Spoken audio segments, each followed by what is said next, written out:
mbës jigéen yépp am njëriñ jigéen yëpp ci waxin kaf rek jigéen yépp a neex ci waxi dëgg jigéen ñépp a baax mais jigéen gu la mag moo gën gis nga jigéen bu jaxasoo góor la soxla su amut góor bu jooyee rek ça va maanaam jigéen bu ko dara naqare ba mu wéet ba jooy day génn rek di xaaxataay mais nit yëpp baax na fekk baaxut mais ronga ñi génn moo ko calme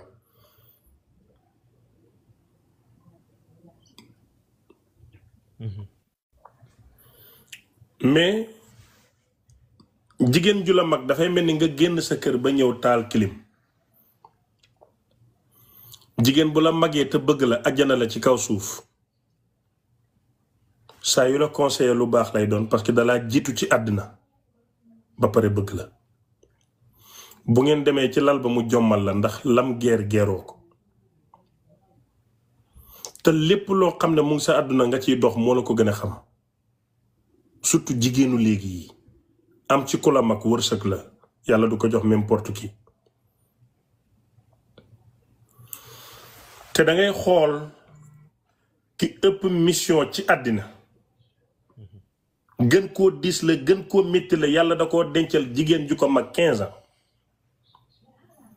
pour que xalaat bu mel ni Jibril la ma ñëwal ni mu rëy imaginel ma xëy rek wala na la mbës démb yàlla daf ma yónni woon looy wax yow di nga ne kii wér na yow laa gëm rek muy ëppal ni di exagérer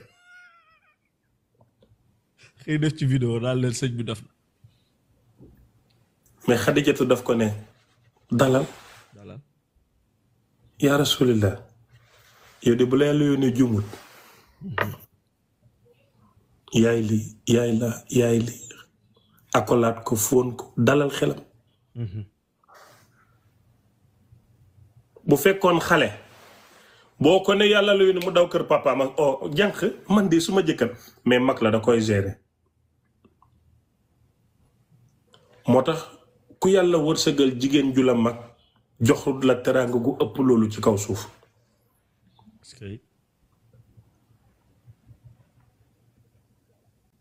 balaa nga koy xam nga dem nekk ak xale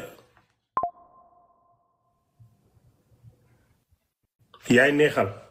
dalay delloo xale dina la dugal ci lu ñàkk fayda dana la fenal dana la dulal waaye soo nekkee ak mag sax ba ngeen bàyyi wante seen bàyyi wante naqari sax du ko wax day noppi parce que maturité bi moo ko dul may mais xale su ngeen jotee mu estati la dañuy diriger oustaz Modou Fall tegal la ko ci statut bi def ko vie seul boo koy gis ñu supprimer parce que seen sentiment bu jógee seen xel wàcc mais mag mi xel mi lay gën a utiliser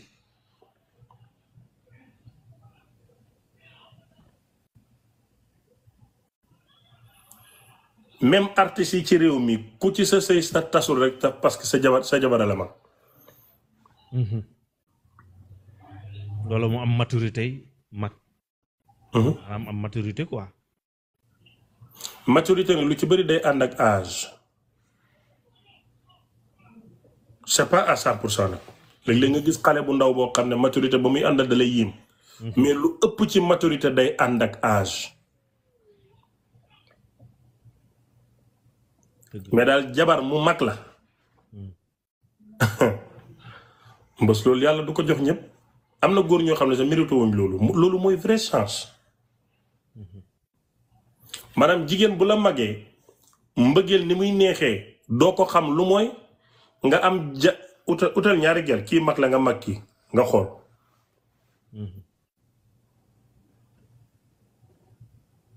moo tax man de su ma ko mënoon yàlla mën ma koo may damay am jabar joo xam ne moom mag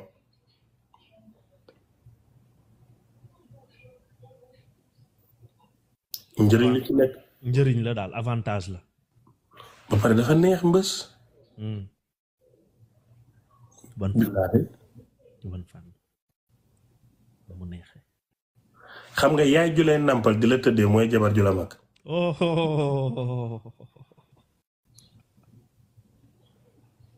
sa yaay la mentalement sa yaay la émotionnellement dalay nàmpal ba pare di la tëddee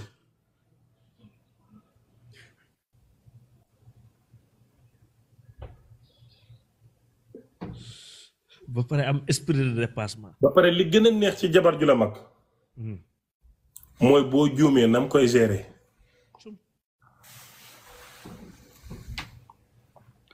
c'est ça. mais xale yi boo defee erreur duñ la baal de. man am na ay jigéen yi wax ak man dama tas lu tax ñu ne suma jëkkër daf ma fen. wallaay. xale góor bu fen tax jigéen tase góor bu. wallaahi am na benn jigéen mu ngi fi sax mu ne dafa tas ak jëkkëram parce que jëkkëram daf ko fen ba mu ko takkee. kon de sëy yëpp mën naa tas góor bu fen moo tax góor bu fen bu dee loolu booy tax ñu it. xale la xamul mais xam nga mag bu la magee nga fen ko nu mu lay def. day mel ni ku la gëm ànd ci yow tax xam na ne da ngay fen. sëy góor bu fen tas sëy. par temps mu lay wàññi ba yow nga xam ne waratoo koo fen.